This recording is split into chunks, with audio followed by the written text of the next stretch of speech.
नमस्कार, मेरा नाम ज्ञानेश्वर है और आपने देखना शुरू किया है लाइव सिटीज का विशेष कार्यक्रम बिहार की बात। और बिहार की बात में हमारे साथ आज फिर से मौजूद हैं बिहार के जाने माने पॉलिटिकल और social analyst doctor Sanjay Kumar जी।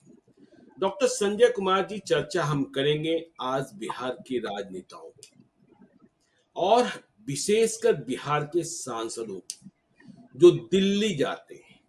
जनता बहुत ही उम्मीदों के साथ उन्हें भेजती है, लेकिन दिल्ली जाकर वे करते क्या हैं? क्योंकि हमारी चिंता और एक बिहारी होने के कारण आपकी भी चिंता, जब हम लोग ऑफ कैमरा बात करते हैं तो इस बात पर चिंतन और इस बात पर मनन चलता ही रहता है कि सरकारी आंकड़ों में भले ही बिहार बढ़ता हुआ दिखता हो, लेकिन परसेप्शन यह है कि बिहार ठहर गया है और आगे का कोई विजन नहीं दिखाई पड़ रहा है। बिहार आगे कैसे बढ़ेगा, किस रूप में बढ़ेगा, क्या होगा जिससे बिहार की तरक्की और बिहार के ज्ञान का डंका पूरे देश और दुनिया में बजेगा। हमारे मुख्यमंत्री नीतीश कुमार, काम उन्होंने बहुत किया, जंगल राज से मुक्ति दिलाई, लेकिन अब वे कहने लगे हमने ही सब किया है न जी, हम ही न सब किए हैं, हम ही न कर रहे हैं, लेकिन क्या करेंगे आगे, यह जानना आवश्यक। और देखिए, निराशा तब होती है क्योंकि जब हम बात करते हैं कि बिहार का डेवलपमेंटल प्लान क्या है, तो हम दिल्ली की ओर देखते हैं और हम सांसद इसलिए ही जिताकर भेजते हैं कि वे दिल्ली में बिहार की पैरवी करें। जब हम दिल्ली जाते हैं तो महाराष्ट्र के सांसदों को देखते हैं, गुजरात के सांसदों को देखते हैं, कर्नाटक के सांसदों को देखते हैं, आंध्र प्रदेश के सांसदों को देखते हैं, बंगाल के सांसदों को भी देखते हैं कि वे अपने प्रदेश की बात बहुत ही मुखरता के साथ और कोई ना कोई प्लान उनके पास होता है। ऐसा नहीं कि हमारे पास सांसद नहीं रहे। देखिए, हमने देखा है, कृष्णा शाही को भी देखा है। मैं अपने स्मरण के दिनों की बात कर रहा। मैंने लालू यादव को भी देखा, मैंने रामविलास पासवान को भी देखा, सीपी ठाकुर को भी देखा, नीतीश कुमार को भी देखा। बड़े बड़े चेहरे देखे जिनके भीतर कुछ ना कुछ था कि बिहार के लिए। लेकिन पिछले 10-15 वर्षों में हम यह देख रहे हैं कि जो नुमाइंदे हमारे जाते हैं, वे दिल्ली में क्या करते हैं, बिहार के लिए क्या सोचते हैं, यह पता ही नहीं चलता है। हमने 2014 में 31 सांसद भेजे एनडीए के, फिर हमने 2019 में 39 ही भेज दिए और इस बार भी 30। लेकिन जब दिल्ली के पावर कॉरिडोर्स में आप चलेंगे, संजय जी, तकलीफ मुझे होती है क्योंकि मैं हर महीने दिल्ली रहता हूँ। यदि कुछ सांसदों की बात छोड़ दें तो अधिकांश बिहार के ऐसे सांसद हैं जिनके नाम भी बड़े लोग नहीं जानते, चेहरा तो छोड़िए। और यदि आप दिल्ली में आप बड़े लोगों से बात करें जो रायसीना हिल्स को कवर करते हैं, वह बिहार के सांसदों की पहचान सिर्फ दो चीजों में बता देते हैं। टिकट कंफर्म करा देना, वह भी आजकल नहीं होता है, और दूसरा एम्स में भर्ती कराना या इलाज कराना, यह भी मुश्किल काम सा हो गया है।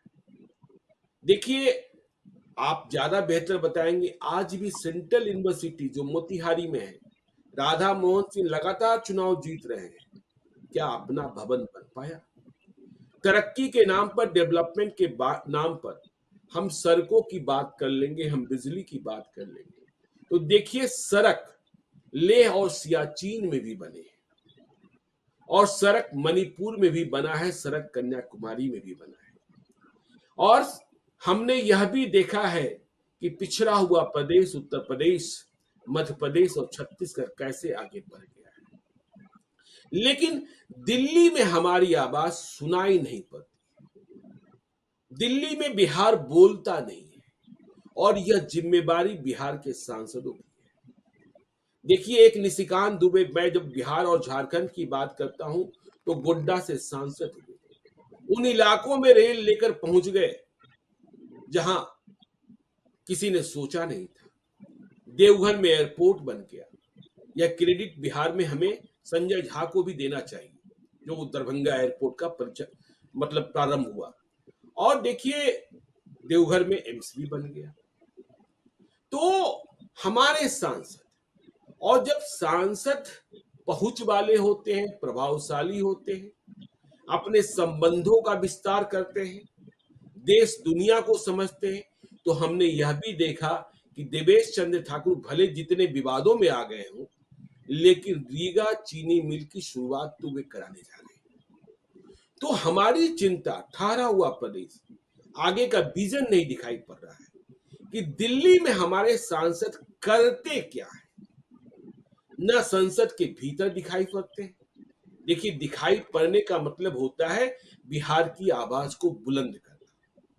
देखिए जब से एडीआर ने रिपोर्ट जारी करना प्रारंभ किया, अटेंडेंस की बात की, देखिए अटेंडेंस लगाकर, चूंकि अटेंडेंस से बहुत सारी बातें जुड़ी होती है, और फिर इसका सामने जो नतीजा आता है कि भाई आप कितना प्रतिशत, आपकी उपस्थिति कितनी प्रतिशत रही नहीं रही, आप बहस मुबाहिसे में, बिहार को लेकर सवाल। भाई ये सांसद जिनसे उम्मीद हम कर सकते हैं, क्योंकि जब तक दिल्ली की पहल नहीं होगी, चाहे हम जो बात कर ले कि हमारे ही लड़के, चाहे जिस कंपनी की बात कर ले, आप एमएनसी की बात कर ले, वहां परचम लहरा रहे हैं। यदि हम उन कंपनियों की शुरुआत की झलक भी देखना चाहते हैं, तो शुरुआत तो दिल्ली से ही होगी ना। हाँ? कितने बड़े बड़े लोग पटना के सांसद हुए, लेकिन क्या हुआ? तो मेरा सवाल बिहार की बात में आज यही है संजय जी, कि बिहार के सांसद दिल्ली में करते क्या है? क्या वे दिल्ली की चकाचौंध देखने जाते हैं? क्या वे दिल्ली में सुबह की सैर करने जाते हैं? या फिर बिहार की चिंता लेकर जाते हैं? और यदि जाते हैं तो इतनी सक्रियता क्यों नहीं होती है कि उनकी पहचान बन जाए और बिहार को पहचान मिल जाए? संजय जी। नहीं, वो बिल्कुल मौजूद सवाल है। बिहार अगर पक्ष और विपक्ष दोनों को जोड़ दिया जाए तो लोकसभा में 40 सांसद हैं और जी राज्यसभा में 16 सांसद, जी। 56 सांसद उपलब्ध वहां हैं। अगर अपर हाउस और लोअर हाउस दोनों को मिला दिया जाए तो बिहार के 56 सांसद अगर 56 सवाल भी हर सत्र में उठाते, बिहार के मौजूद जो इशूज हैं उनको लेकर, जो मौलिक सवाल हैं इसको लेकर के, तो शायद बिहार का भला हो। अटल बिहारी वाजपेयी जी की सरकार थी, कैबिनेट में 11 मिनिस्टर थे, बिल्कुल। और इस बार भी कैबिनेट में 8 मिनिस्टर हैं, और वैसे मिनिस्टर जिनके माध्यम से बिहार का भला हो सकता है। लेकिन ये सरकार बने हुए कितना दिन हो गया, अभी एक कोई ठोस योजना आकार लेते हुए बिहार में दिख जाए। ठीक है, बजटीय प्रोविजन में केंद्र ने बिहार का ख्याल रखा तो केंद्र ने आंध्रा का भी ख्याल रखा, लेकिन दोनों के बीच में जो बेसिक अंतर आपको दिखेगा कि आंध्रा के मंत्रियों ने, आंध्रा के सांसदों ने बजाते प्रोजेक्ट बना करके दिया, डीपीआर बना के दिया कि हमको ये चाहिए बजट। बिहार के हिस्से में जो आ गया वो केंद्र की इच्छा से आ गया, बिहार के प्रयास और बिहार के सांसदों के प्रभाव की वजह से नहीं आया। तो अपने आप में जो एक सवाल आप कर रहे हैं कि आखिर ये सांसद करते क्या है, ये सांसद अपना, अपने परिवार का, और कैसे राजनीति में हमारी प्रासंगिकता बनी रहे, पार्टी हमारे प्रति लॉयल रहे या हम पार्टी के प्रति लॉयल बने रहे, बिहार किनारे भी लग जाए तो कोई बात नहीं। मैं एक छोटा उदाहरण देता हूं। जब मोदी जी की सरकार बनी तो एक प्रस्ताव आया कि हर सांसद को एक गांव अपने क्षेत्र का चुननी, बिल्कुल, एक आदर्श गांव बनानी, गोद लेना था, गोद लेनी थी। 39 सांसद उस समय थे इनके। 39 गांव तो बिहार का रोल मॉडल वाला गांव होता है, जिसको देख करके और लगता कि बड़ा आदर्श स्थिति बन गई। जहानाबाद लोकसभा क्षेत्र से मेरे गांव को भी आदर्श गांव के श्रेणी में लाया गया। एक मेरे गांव के बगल में औरंगाबाद लोकसभा से एक गांव को गोद में लिया गया। मैंने दोनों गांवों को करीब से देखा कि आखिर गोद लेने का मतलब क्या हो, कौन से उसमें आमूल चूल परिवर्तन हुए, कौन से गुणात्मक परिवर्तन हुए। क्योंकि उन दोनों गांवों को मैंने जाकर के देखा, एक उत्सुकता रही बिल्कुल। कि हम्म। आदर्श गांव बनाने का मतलब क्या है। मैंने देखा कि कोई भी अंतर नहीं आया। जो चीजें वहां पहले से मौजूद थी उसमें दो नई चीजें भी जोड़ी जाती तो लगता कि आदर्श गांव बनने की वजह से ये दो चीजें बदल। हम्म। और जब सांसद से सवाल पूछा गया तो उन्होंने कहा कि नहीं नहीं, आदर्श गांव का मतलब ये है कि लोगों का मनोभाव, लोगों की मानसिकता, युवाओं का मिजाज, इसमें बदलाव करना भी एक आदर्श स्थिति होगी। वहां पर कोई ऐसी व्यवस्था जिसकी वजह से एक तरक्की की उम्मीद दिखे, एक गति दिखे, ऐसा कुछ नहीं दिखा। आपने लालू प्रसाद जी का नाम लिया, उन्होंने रेल का इंजन दिया। बिल्कुल। हाजीपुर में रामविलास पासवान जी ने क्षेत्रीय कार्यालय खोला। इसी नीतीश कुमार जब कृषि मंत्री थे और रेल मंत्री थे तो योजनाएं लाई। रघुवंश बाबू जब ग्रामीण विकास मंत्री थे उन्होंने बिहार के ग्रामीण जो आज सड़कें दिख रही हैं उसमें बिल्कुल। रघुवंश बिल्कुल। बाबू का, और उनको तो मनरेगा मैन कहा जाता था हम्म। कि वो चीजों को बिहार ने देखा कि नहीं, हमारे। मैं यही बोलता हूँ संजय जी, देखिए यह बात सही है कि देखिए रघुवंश प्रसाद सिंह की देन है कि ग्रामीण सड़कें बन गई। रघुवंश प्रसाद सिंह तो मनमोहन सिंह की सरकार में मंत्री थे, और तब बिहार में सरकार भी लालू यादव और राबड़ी देवी की थी। हाँ, वे पैसे नहीं खर्च कर पाए, और नीतीश कुमार आए, उन्हीं पैसों को खर्च किया और गांव तक सड़कों का नेटवर्क बिछा दिया। देखिए मेरी चिंता क्यों होती है, आज आपने कहा कि देखिए इस बार बजटीय प्रावधान किया गया है, लेकिन हमने पिछले साल देखा कि पैसा खर्च भी नहीं हुआ, खर्च भी हम नहीं कर पाते, हमारा विजन क्या रह गया।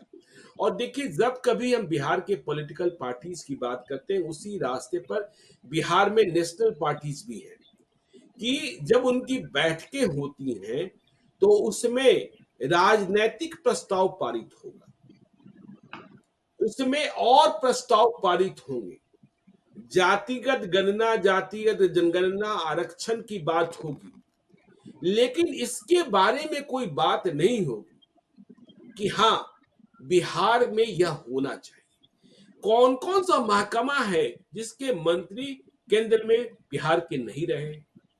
रविशंकर प्रसाद आईटी मिनिस्टर थे, लॉ बिल्कुल। मिनिस्टर थे। हाँ, आज चिराग पासवान जिस विभाग के मंत्री बने हैं उनके चाचा पहले थे। हाँ? जी जी। रेलवे हमारे पास रहा है, स्टील हमारे पास रहा है, हेल्थ हमारे पास रहा है, तो विभाग रहे हैं, लेकिन परफॉर्मेंस क्या।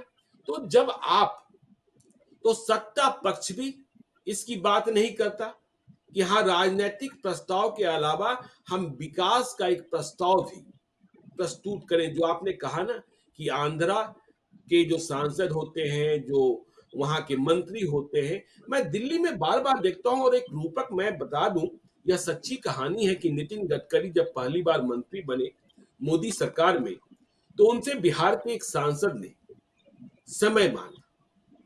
शाम को 4:30 बजे का वक्त मिला संजय जी, जी। और 15 मिनटों का वक्त था, और 4:45 में शशि थरूर को मिलने का समय दिया कांग्रेस वाले। तो बिहार वाले सांसद महोदय, बिहारियों की आदत हो जाती है लेट लतीफी की, और नेताजी हो तो और भी लेट लतीफी।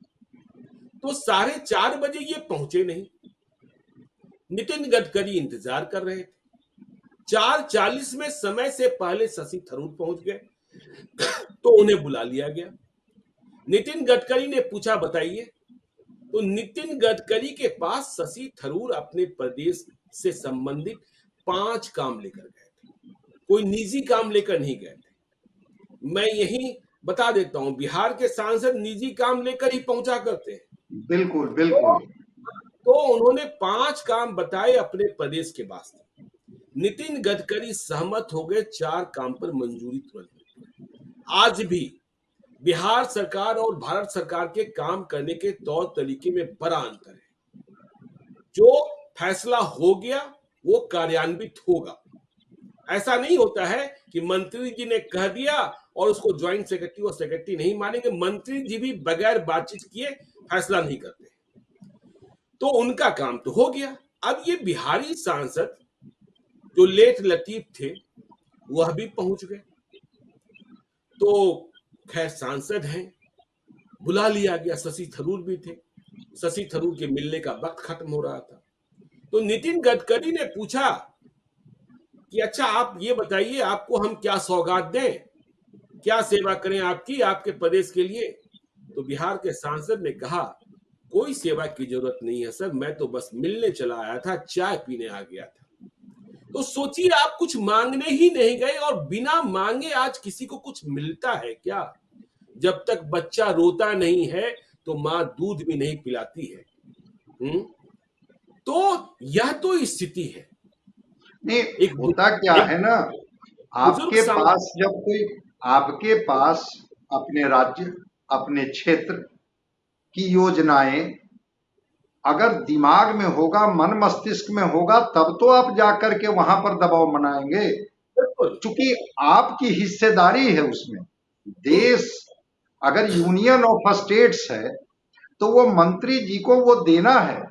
अगर नेशनल हाईवे गुजरेगी तो बिहार से होकर के गुजरेगी, उसके लिए आपको अलग से कोई प्रयास नहीं करनी। लेकिन मैं देख रहा था, ताइवान बहुत छोटा सा देश है, वहां की आबादी 10 करोड़ है और एक शहर मैं देख रहा था, हो ची मिन्ह, उस शहर में, एक शहर में 55 यूनिवर्सिटी, 55, बताइए 55। बताइए। आपके बिहार की आबादी 14 करोड़, 2 सेंट्रल यूनिवर्सिटी, एक गया में और एक मोतिहारी में। आप क्या यूनिवर्सिटी नहीं ला सकते थे? सेंट्रल यूनिवर्सिटी, और पटना आ भी गया यूनिवर्सिटी तो के लिए भवन कहाँ है? कहाँ है भवन? नई भवन है, नई भवन है। हाँ, हाँ। वो तो वहां के जिला स्कूल के प्रांगण में चलता है। हॉस्टल में, जो कभी जिला स्कूल का हॉस्टल हुआ करता था, सोच लीजिए कहाँ हैं बिल्कुल। हम। तो आपके सांसद, अब राधा मोहन सिंह का नाम लिया, उन्होंने एग्रीकल्चर विभाग लंबे वक्त तक देखा, कृषि बिल्कुल मंत्री, बिल्कुल जी। कैबिनेट।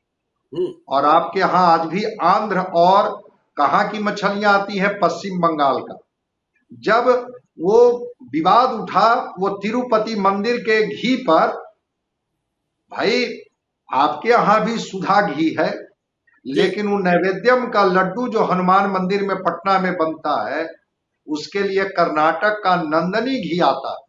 और आपको याद होगा कि कैसे चुनाव जो लड़ा गया था कर्नाटका का, उसमें सुनील कानूगोलू ने नंदनी घी का भी इशू उस चुनाव में उठाया था। मुद्दा बना दिया। हाँ, 40% पेटीएम और नंदनी घी का भी मामला उठाया था कि जब नंदनी घी यहाँ का ब्रांड है, फिर गुजरात का घी क्यों आएगा यहाँ? आपके बिहार में इसके लिए कहीं कोई ये बात नहीं है।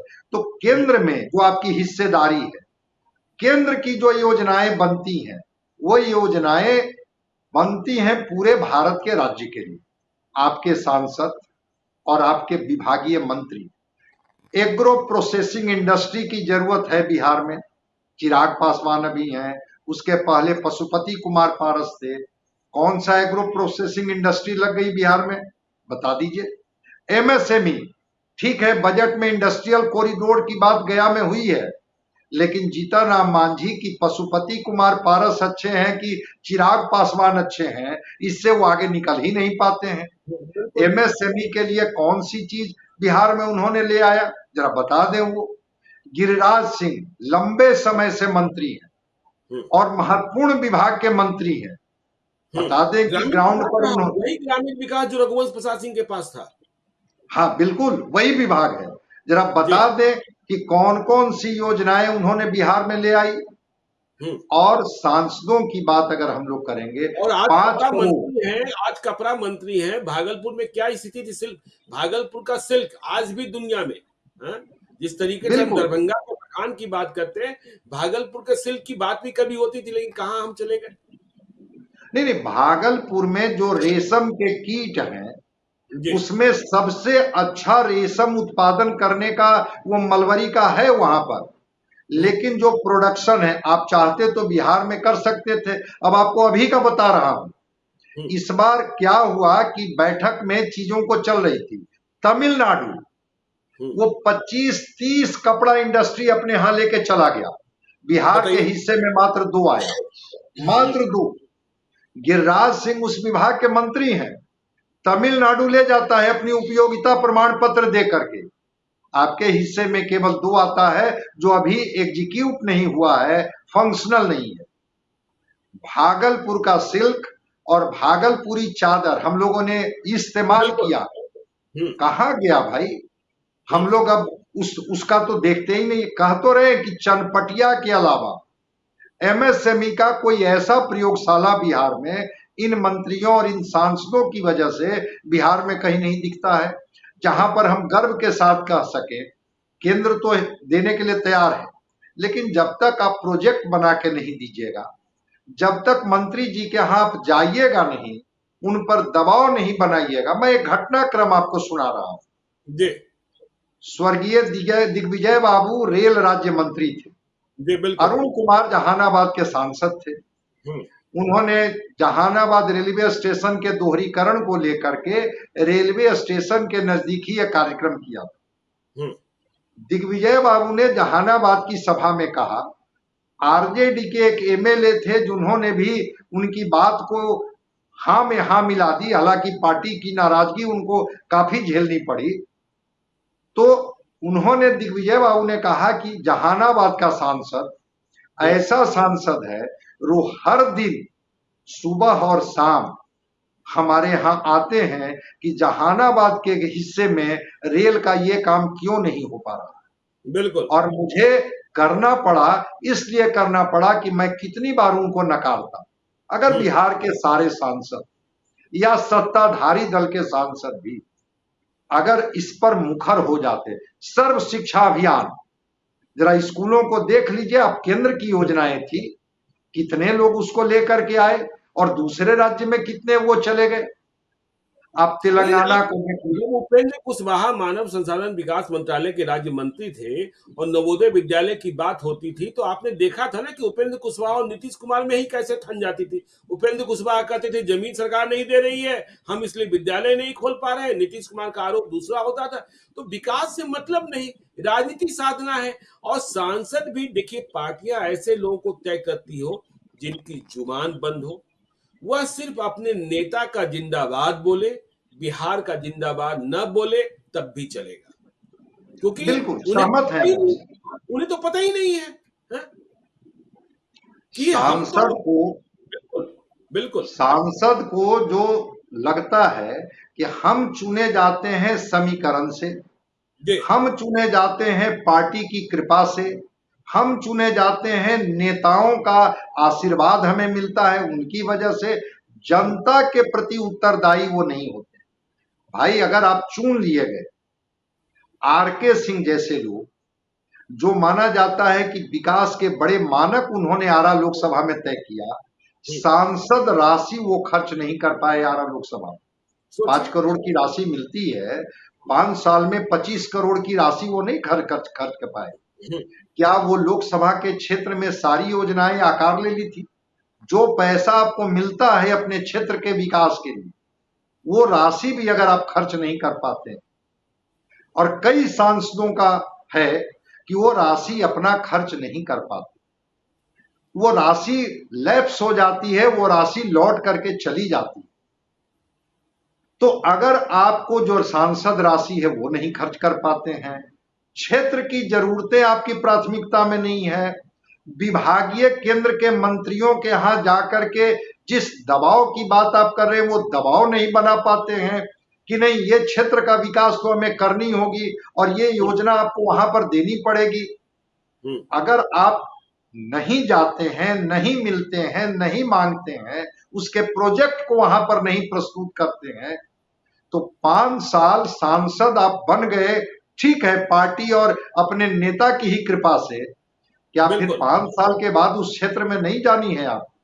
और जनता को फिर वही जातिगत समीकरण समझाएंगे पार्टी का सिंबल दिखाएंगे और नेताजी का आशीर्वाद बताएंगे। नहीं, देखिए जनता तो संजय जी, ठगी हुई रहती है। ऐसा नहीं है। अब देखिए बिहार की जनता भी समीकरण की राजनीति को समझने लगी है। इसलिए जब ठहर जाता है ना, जब काई लग जाता है तो सफाई होती है, घर में भी सफाई होती है। आप देखिए 2005 से 2010, 2005 में नीतीश कुमार आए और 2005 से 2010 वह सुशासन बाबू कहलाए। बिहार का गोल्डन एरा लोगों ने देखा, किस तरीके से नीतीश कुमार का इकबाल मजबूत था। परिणाम क्या रहा?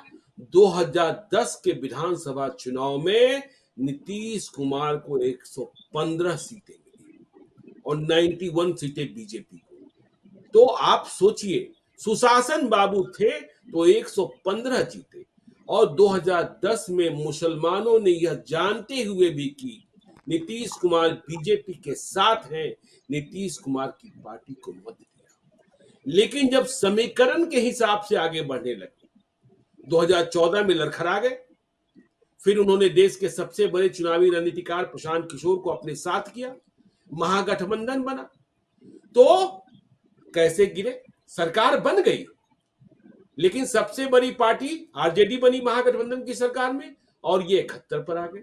समीकरण से जब लड़े, सुशासन बाबू में 115, पहले समीकरण में 71 और दूसरे समीकरण में 2020 में 43। तो ये खतरे की घंटी है कि जनता ऐसा नहीं कि नहीं समझती है, धक्का देते रहिएगा, बिहार के पिछड़ेपन पर चिंता मत कीजिएगा। और आरजेडी के बारे में कहना क्या, वहां तो सारे तोप ही हैं, और सारे महंत ही हैं। मैं एक चीज आपको बता रहा हूं, ये बड़ा बेसिक चीज है कि जब चीजें ठहर जाती हैं और पार्टियों को लगने लगता है कि एक हम समीकरण का फॉर्मूला साधेंगे और हम चुनाव में परिणाम अपने पक्ष में ले लेंगे, बिल्कुल, तो कभी कभी जनता अकुलाती भी है। और मध्य वर्ग, जो मध्य वर्ग होता है, फ्रांस की क्रांति जो है उसमें एक बड़ा अच्छी लाइन है कि भूखी अतड़ियां कभी क्रांति नहीं करती, वह तो जीवन की आपाधापी में व्यस्त रहता है। और जितने भी विश्व में क्रांतियां हुई वो मध्य वर्ग ने किया है, क्योंकि वो मध्य वर्ग बौद्धिक होता है। आज ही एक नेशनल चैनल के एक बड़े एडिटर ने मुझे फोन किया, संजय जी मैं बिहार का रहने वाला हूं, पीड़ा होती है कि उस मिट्टी के लिए कुछ कर नहीं पा रहा, हम लोग अगर कुछ कर पाए। अब उम्मीद ठहर गई है राजनीतिक पार्टी और राजनीतिक पार्टी के नेताओं से, चूंकि उनको लगता है कि हम तो एक समीकरण बनाते हैं और उस समीकरण से जीतते हैं, या वो समीकरण नहीं बनता है तो हार जाते हैं। बिहार उनके हिस्से में लगता है कि है ही नहीं। ये पीड़ा, ये उनका दर्द था, जो दर्द हम और आप बांट रहे हैं कि भाई ये 30 सांसद, 8 मंत्री, सरकार बने हुए 8 महीना 9 महीना हो गए, हम और आप इतने कंसस तो जरूर हैं। नहीं हुए हैं जी, मई में सरकार कितने दिन हो गए? मई में सरकार बनी है। मई में सरकार बनी है, अभी हम लोग अक्टूबर में बात कर रहे हैं। जी। तो अगर 5 महीने 4 महीने हुए हैं, तो 4-5 महीने में ही कुछ चीजों की शुरुआत तो दिख जानी चाहिए थी। आप ये कमिट तो कीजिए ना, आप कह देते कि टॉप 10 स्टेट में शामिल कराएंगे, लेकिन कैसे कराएंगे? देखिए जो गैर पढ़े लिखे लोग हैं वह तो आपकी बात समझ जाएंगे, लेकिन जिनके भीतर तर्क क्षमता है, कोई हमें कह दे कि यहां से 500 किलोमीटर की दूरी पर दिल्ली है, तो क्या हम विश्वास कर लेंगे? नहीं करेंगे। हम पता करेंगे कि असली दूरी क्या है। कोई हमें कह दे कि हाँ आपको 50 लाख रुपए महीने के तनख्वाह पर फला रखने को तैयार है, तो हम अपने भीतर की क्षमता को जानेंगे ना कि यह आदमी मुझे मूर्ख बना रहा है या हम मूर्ख बन रहे हैं। हाँ, बिल्कुल बिल्कुल बिल्कुल। तो आप क्या बताएंगे ना कि भाई हमारा विजन क्या है। और दिल्ली में कुछ लोगों को छोड़ दीजिए, मैं किसी सांसद को बिहार के लिए संघर्ष करते नहीं देखता हूं। और अधिकांश सांसद तो ऐसे हैं जिनसे अधिक भारी उनके पीए हैं, और उनका खेला चलता रहता है, उनका खेला चलता। खेले के ही वो प्रणेता है। मैंने 2 सांसदों को दिल्ली में बड़ी नजदीक से देखा था जी। बाद में वो मंत्री भी बन गए थे। एक रघुवंश बाबू को, एक रामजीवन सिंह, रामजीवन खैर बाबू को भी मैंने देखा। ये दोनों तो आप आदर्श, मतलब जिसको कहते हैं ना कि वो वटवृक्ष की बात कर रहे हैं। हाँ, और मैं जब आज के सांसदों को देखता हूं, मुझे तो कोई अंतर ही नहीं समझ में आता है कि आखिर ये रिप्रेजेंट करने गए हैं पीपुल के, हैं तो ये रिप्रेजेंटेटिव ही, पीपुल बिल्कुल। रिप्रेजेंटेटिव हैं, जो पार्लियामेंट में अपने क्षेत्र की आवाज उठाते हैं, हम्म, अपनी समस्याओं को बताते हैं और उन समस्याओं का समाधान ढूंढ के क्षेत्र के लोगों को देते हैं। यहीं पर जनता ठगी हुई महसूस करती है कि कौन सा 5 साल में ऐसा एक योजना इन्होंने अपने क्षेत्र के लिए लाया बिल्कुल। जिसकी वजह से उस क्षेत्र की तस्वीर बदल गई, तकदीर बदल गई। वहां का जो नौजवान है वो उत्साह से लबरेज हो गया कि चलो हमारे सांसद की वजह से ये योजनाएं आकार ली, अब हम तो आगे बढ़े हैं। जबकि दक्षिण के सांसद आप देखेंगे जब तक पार्लियामेंट चलता है वो दिल्ली में होते हैं, बिल्कुल। पार्लियामेंट खत्म हुआ वो अपने क्षेत्र में मिलेंगे, हम्म। पार्लियामेंट जैसे ही खत्म होगा वो अपने क्षेत्र में मिलेंगे, पार्लियामेंट शुरू होगा विभागीय मंत्री के यहां जाना, पार्लियामेंट में जाना, और उनका ध्येय होता है कि इस सत्र में कोई एक ऐसी योजना सरकार से कह के, विभागीय मंत्री से मिलके, प्रधानमंत्री जी से डेलीगेशन मिल करके, मैंने तो देखा है दक्षिण के सांसदों को कि वो पक्ष विपक्ष सब मिल जाते हैं और एक कॉमन डेलीगेशन के लिए जाते हैं और और कहते हैं आपने कि आप कभी योजना भेजिए मेरे यहाँ। और आपने कभी बिहार के सांसदों का डेलीगेशन देखा बिहार के विकास के मुद्दे पर बात करते हुए? कभी कभी नहीं, कभी नहीं, कभी कभी नहीं, नहीं, कभी नहीं, कभी नहीं। कभी नहीं। जी। बिहार के सांसदों का कि कोई सामूहिक डेलीगेशन कि हम्म, ये चीजें बिहार में होनी ही चाहिए, आरोप प्रत्यारोप खूब लगाते हैं, हम्म, इन्होंने नहीं किया हमने किया, लेकिन सामूहिक डेलीगेशन मैंने कभी नहीं देखा। जी। भाई मंत्री तो सरकार के होते हैं, बिल्कुल। विपक्ष में रहिए पक्ष में रहिए, आप अगर उन मंत्रियों के यहाँ अपने क्षेत्र के प्रोजेक्ट को लेकर जो आपने रूपक सुनाया बिल्कुल। कि भाई शशि थरूर प्रोजेक्ट के साथ आए, नितिन गडकरी ने उनको दे दिया, हम्म। हमारे यहाँ के सांसद न समय से गए न कोई प्रोजेक्ट उनके पास था, वो गए थे नितिन गडकरी जी से मित्रता करने कि भाई हाँ, मित्र के यहाँ आए हैं चाय पीने। आगे तो ट्रांसफर पोस्टिंग करा देंगे। अब सोच लीजिए कि कितने गंभीर हैं जनता की समस्या के प्रति। ठीक है, जनता आपको बार बार चुने, पार्टी को लगे कि यही जातीय समीकरण में फिट बैठते हैं इसलिए उन्हीं पर दाव लगाएं, ये बहुत मुखर नहीं है, मीडियोकर टाइप के आदमी हैं इसलिए बगावत की बात नहीं होगी, यही रहें। लेकिन नुकसान तो बिहार का हो ही रहा है ना, बिहार तो चलिए, ठहरा हुआ है ही ना, इस नुकसान सच्चाई को बिहार तो का स्वीकार करनी बिल्कुल, होगी। नुकसान बिहार का हो रहा है, बिहार ठहरा हुआ दिख रहा है और यह पता ही नहीं चलता है कि जिन्हें हम दिल्ली भेजते हैं वह करते क्या हैं। तो बिहार की बात हम आगे भी जारी रखेंगे। आप देखते रहिए लाइव सिटीज को। यदि अब तक आपने हमारे यूट्यूब चैनल लाइव सिटीज को सब्सक्राइब नहीं किया है तो जरूर कर लीजिएगा, और यदि इस वीडियो को फेसबुक पेज के माध्यम से देखें तो पेज को लाइक कीजिएगा, ट्विटर पर भी हमें फॉलो कीजिए। धन्यवाद।